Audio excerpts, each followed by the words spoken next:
Dan untuk mengetahui lebih jauh mengenai bagaimana serangan cyber ini bisa meretas pusat data nasional dan bagaimana langkah-langkah yang harus diambil pemerintah dalam menangani kasus ini. Kita sudah terhubung dengan pemerhati telematika Roy Suryo melalui sambungan aplikasi Zoom. Halo, selamat siang selamat pagi Mas Suryo, mohon maaf. Apa kabar? Baik, Mbak Cica, apa kabar juga Mas Baik, Habib? baik, baik. Ya, Ya, Alhamdulillah. selamat Terima pagi kasih juga untuk sudah. semua pemirsa Garuda TV di mana saja berada. terima Iya, kasih sudah terima. bergabung di Garuda TV pada pagi hari ini, Baik, Bang Roy. Ya, ya, Mas Roy, ini seperti yang kita ketahui, ini mengapa sih pusat data nasional ini bisa diretas oleh hacker? Ya, Yang harusnya PDN ini kan memiliki tingkat keamanan yang tinggi. Bahkan kemarin tuh Komisi 1 DPR sudah memanggil Menkominfo Budi Ari dan juga Kepala BSSN perihal hal ini begitu. Dan Budi Ari mengatakan bahwa ini pemerintah butuh waktu sampai akhir Juli untuk bisa menyelesaikan masalah ini. Apakah mesti sebegitu lama ini, Mas nah, Roy? Mhm. oke. Apakah sebegitu lama? Ya, ya. Artinya, ya itu artinya harusnya tidak sebegitu lama. Harusnya cepat sekali ini terjadi karena ini era digital ya. Gitu. Ya. Jadi era digital itu artinya semua harusnya hitungannya adalah dalam detik, dalam menit atau maksimal itu sekian menit, bukan jam. Ya, apalagi hari. Ya, jadi solusi yang ditawarkan Menkominfo kemarin itu terus terang saja sangat tidak memuaskan dan itu menimbulkan pertanyaan atau istilahnya kalau teman-teman netizen itu membagongkan ya gitu, membingungkan gitu ya. Membagongkan. Oke. Iya, karena apa? Karena terlalu lama. Aha. Karena sudah jelas, peretasnya sudah jelas, Ya. kerusakannya juga sudah jelas. Jadi data itu dienkripsi. Dan tadi kalau pertanyaan pertama dari Mbak Ciza, Ya. nah juga mungkin pertanyaan semua pemirsa Garuda TV, kenapa ini mudah diretas? Ya karena saya curiga terus terang, spek yang ditulis, spek yang kemarin atau beberapa waktu lalu diumumkan oleh Ditjen Aptika di Kementerian Kominfo, ini tidak dilakukan. Harusnya ini tier 4. Tier 4 itu yang ada di PDNS 2 di Surabaya, tier 3 yang ada di PDNS 1 yang ada di Serpong, yang di bawah Lintas Arta, Surabaya itu di bawah Telkom Sigma.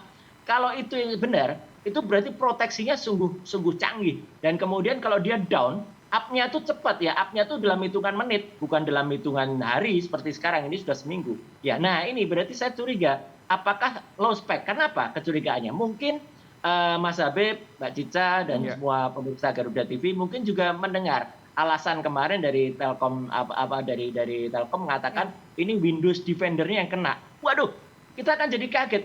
Windows Defender itu kan harusnya digunakan untuk small PC atau gunakan untuk SOHO, small office, home office, bukan pusat data negara.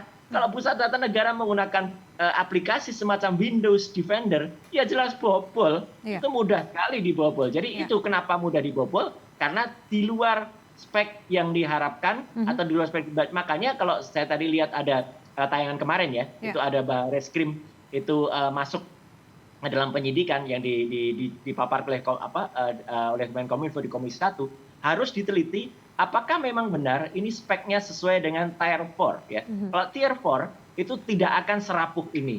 Nah, jadi makanya up-nya juga lama. Karena apa? Kemarin Pak Insa Siburian Ya. itu kepala dari BSSN Badan Cyber dan Sandi Nasional itu kan mengatakan data yang tersisa berapa persen, Mbak? Hanya tinggal 2%. Ya.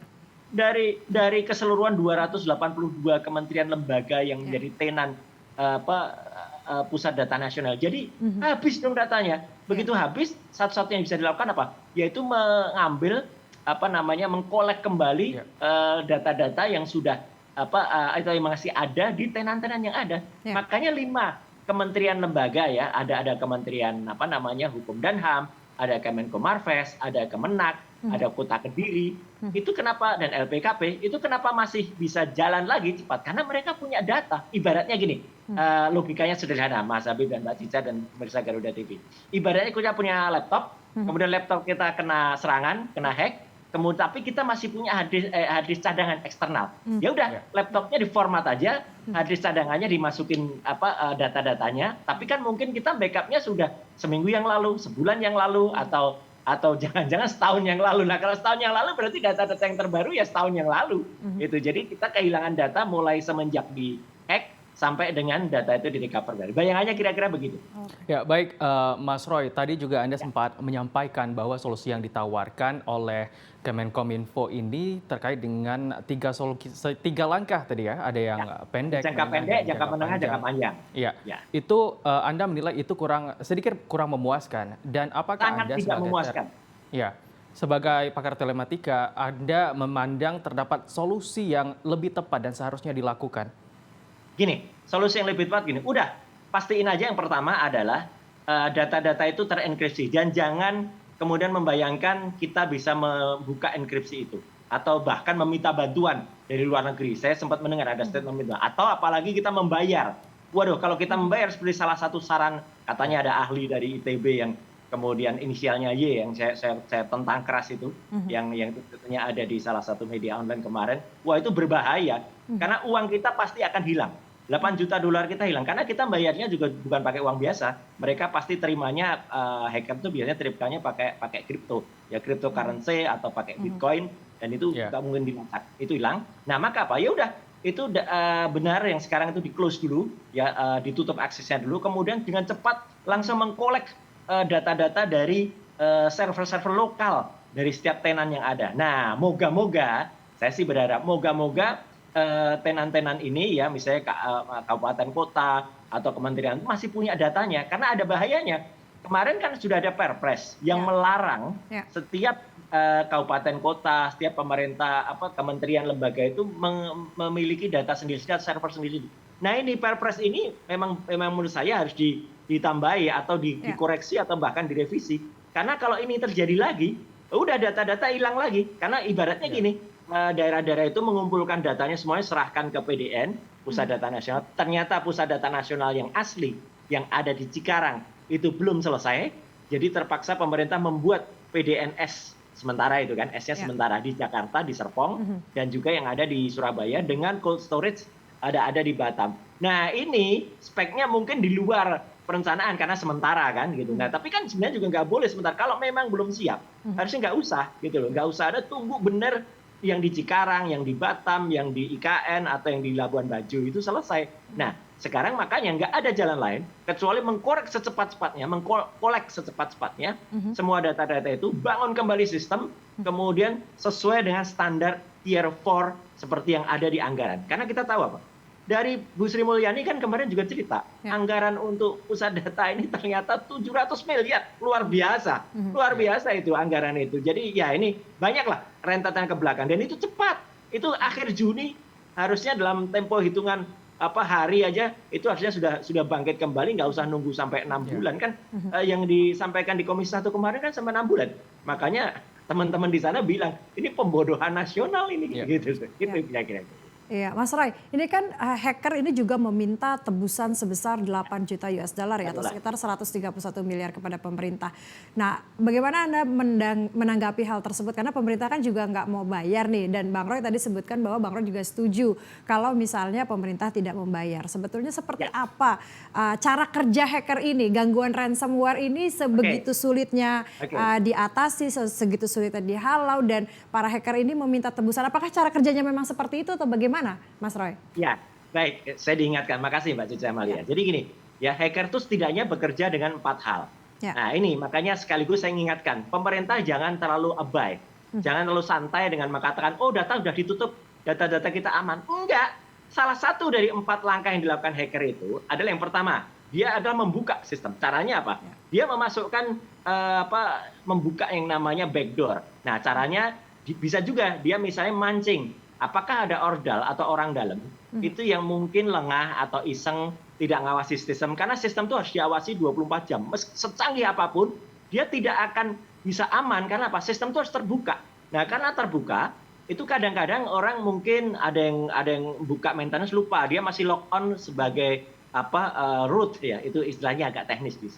Nah, dengan mudah dia bisa dipantau. Kayak kita misalnya buka aplikasi M-Banking di di handphone, kemudian kita tidak log out, itu bahaya juga. Nah kayak gitu. Jadi itu masih aplikasi masih on, tiba-tiba ada orang yang memasukkan skrip tertentu. Nah ini sama, hacker masukkan skrip. Jadi dia bisa membuka. Itu yang pertama. Yang kedua, apa yang dilakukan setelah membuka? Dia mengcopy Mbak Mas, gitu. Dia mengcopy Mbak Cica, Mas Habib dan juga pemirsa Garuda TV, dia mengcopy semuanya. Jadi data kita tuh pasti, sekali lagi saya katakan, pasti sudah di-copy semuanya dan diletakkan dia di satu server tertentu milik hacker, ya gitu. Hacker tuh punya server yang sangat besar ya, petabyte juga kapasitasnya untuk. Nah, yang ketiga, dia kemudian melakukan enkripsi kepada data-data yang dihack. Nah, data kita itu sudah dienkripsi. Cara bukanya pakai dekripsi. Cuman itu kuncinya sangat susah sekali karena sudah menggunakan kunci security secret layer, mungkin 64 bit, 128 bit atau 256 bit, sehingga perhitungannya sangat susah. Nggak mungkin membuka ya tanpa kita punya kuncinya, ibaratnya begitu. Nah, makanya dia kemudian yang keempat, dia kemudian menawarkan ransom. Kalau orang mau silahkan, tapi sekali lagi saya memang nggak setuju dengan ransom ini. Artinya apa? Artinya udah pasti kalau kita bayar pun kan data kita juga akan di-copy di sana. Dan belum tentu kita bayar juga terbuka. Belum tentu juga pembayarannya sama 8 juta dolar. Nanti begitu kita bayar, kita komunikasi dia pakai, biasanya dia tawarkan pakai komunikasinya juga pakai Telegram gitu ya. Pakai Telegram, aplikasi yang sulit untuk dilacak. Setelah itu dia tawarkannya pakai, tadi saya sudah sebut, aplikasinya harus bayarnya pakai Bitcoin. Kemudian dia sudah pakai persandikan tertentu. Biasanya dia lompat-lompat, nggak bisa sekali ngomong dia tunjukin, oh nanti kontak saya lagi jam sekian begini, nanti kontak lagi dengan usernya ganti lagi gitu terus, karena itu memang kerjaan hacker ya, kayak yang dilakukan ini. Artinya apa? Itu memang kerjaannya. Dan memang betul kemarin Menkominfo mengatakan Indonesia tuh bukan negara satu-satu. Iya, tapi negara yang lain sudah punya cara untuk memproteksi itu. Nah, jadi ini penting, tadi saya diingatkan, makasih, kita jangan terlalu santai pemerintah. Kenapa? Data kita semua sudah di-copy. Akibatnya apa? Kemarin imigrasi itu baru test case. Lihat, macet kan? Gitu dia gitu. Dan artinya imigrasi bisa jalan tuh karena mereka punya data sendiri. Dan meskipun akhirnya sekarang jalan lagi, tapi terpaksa menggunakan Amazon servernya. Jadi Amazon Web Service mereka jalan, dan itu juga ada bahayanya. Tapi nggak usah dibahas di sini, lain waktu kita bahas. Itu ada bahayanya. Nah, yang penting jalan dulu. Nah, sekarang bisa jadi nanti data-data dari kesehatan, barusan ada BPJS ketenaga kerjaan yang kena crack, bahkan data intelijen ya Inavis, Indonesian untuk automatically fingerprint application system juga kena, kemudian juga dari BAIS, TNI juga kena, Kementerian Perhubungan juga kena. Nah, nanti akibatnya apa? Bisa data perhubungan, bisa sistem perhubungan, bisa data kesehatan, rekam medik kita juga nanti diumbar, bisa data, kalau Inavis kena kan fingerprint kita. Nah, fingerprint kita nanti bisa dicetak di latex, kemudian ditempelkan ke orang lain. Waduh, bobol di mana-mana, otomatis apa? Rekening bisa terbuka. Bahaya, Mbak. Ini bahaya, Mas. Jadi artinya tidak bisa dianggap sederhana. Kebobolan ini makanya setuju kemarin teman-teman DPR mengatakan, ada Pak TB, ada Pak Paulus, ada kemudian Mbak Mutia juga mengatakan bahwa ini adalah kebodohan nasional. Jadi itu memang bahaya, kita harus benar-benar jangan sampai ini terjadi lagi, tapi karena sudah terjadi, ya amankan data-data kita sebaik mungkin, dan proteksi selanjutnya sekaligus semua tempat, semua server lokal, kalau saran saya, harus tetap ada. Tidak boleh ada lagi misalnya pemikiran centralized seperti ini, tapi ternyata yang di sentral itu tidak kuat atau tidak proper. Ya, Mas Roy, sebagaimana Anda sampaikan tadi juga ada banyak negara yang sudah mengalami hal yang sama. Dan kita tidak menutup kemungkinan bahwa selalu akan ada inovasi di bidang teknologi. Nah, terkait dengan pernyataan tersebut, apakah para hacker ini kemungkinan dalam waktu dekat bisa dilacak, Mas Roy? Loh, kalau bisa dilacak sebenarnya memang pasti bisa. Karena apa? Hacker itu mereka biasanya menawarkan data-data itu di dark web. Ya, dark web itu bukan pasar gelap, bukan. Dark web itu adalah tempat di mana biasanya para hacker, para cracker itu berkomunikasi. Kan data-data kita yang Inavis, yang Kementerian Perhubungan, kemudian data dari BAIS itu kan juga semuanya ada di dark web. Nah, yang dia ada di situ itu kan kemudian nanti bisa kelihatan nama-namanya kan sudah juga muncul kan gitu. Jadi artinya nama-nama hacker terkenal itu ada di situ, dan itu biasanya muncul apakah itu dari Polandia, apakah itu dari Rusia gitu, kayak Bjorka kemarin gitu, kemudian hal lain. Nah, itu bisa di-trace, dan kemudian memang harus ada intel yang masuk mengikuti itu, dan sekaligus di sana, atau gunakan cara seperti teroris ya, kita menangani teroris, mantan hacker juga kita pelihara. Dengan demikian kita bisa ngerti. Tapi kalau caranya seperti sekarang, dengan Ya. cara oh kita aman, kita siap kayak gitu. Ya, Ya. ya kita kalah terus itu, Mbak. Baik, baik Mas Roy. Ini singkat saja. Lesson learn-nya apa? Bagaimana apa langkah yang harus dilakukan pemerintah untuk memitigasi agar kebocoran data ini Ya. tidak terjadi lagi? Ini sudah nggak lesson learn lagi. Kita lesson learn bertahun-tahun kalah terus gitu. Jadi harus action kalau sekarang ya supaya tidak bocor lagi sesuai spek. Nah, saya sangat yakin ini ada downgrade spek yang terjadi. Saya sudah menulis kemarin bagaimana cara mengamankan data itu dengan tier 1, tier 2, tier 3 atau tier 4 ya. Harusnya kita sudah di tier 4. Termasuk data yang di Serpong itu ternyata masih di tier 3. Tapi yang kena malah yang di tier 4. Berarti belum tentu ini tier 4 yang diinstal. Bisa juga ini tidak standar tier, tidak standar ISO 27001 untuk 27001 ya, untuk pengamanan sistem informasinya. Bisa jadi ini di bawahnya. Nah, berarti apa? Ada korupsi. Itu yang terjadi. Jadi saya tegas saja ya. Ini kalau Bareskrim mau ambil di sini, Bareskrim nggak usah ngurusin hackernya. Terlalu canggih mereka. Ya gitu. Urusin saja kemungkinan besar ada keterlibatan orang dalam.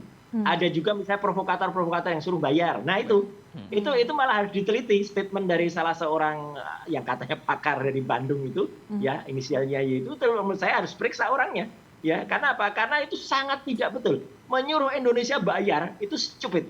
Ya, benar-benar salah ya gitu. Karena apa? Karena sama saja kita justru nanti akan masuk ke mulut singa, lepas dari itu masuk lagi ke mulut buaya. Ibaratnya seperti itu. Jadi artinya tidak bisa sekarang kita lesson learn lagi ya, kita harus action sudah. Dan solusi yang ditawarkan Menkominfo kemarin sekali lagi dengan segala hormat saya itu sangat-sangat katrok ya gitu istilahnya, sangat-sangat terlambat ya. Makanya saya setuju ada angket dari SafeNet segala ya, memang harus mundur ya gitu, karena memang nggak mampu dan ini sudah merugikan rakyat Indonesia, merugikan negara kita.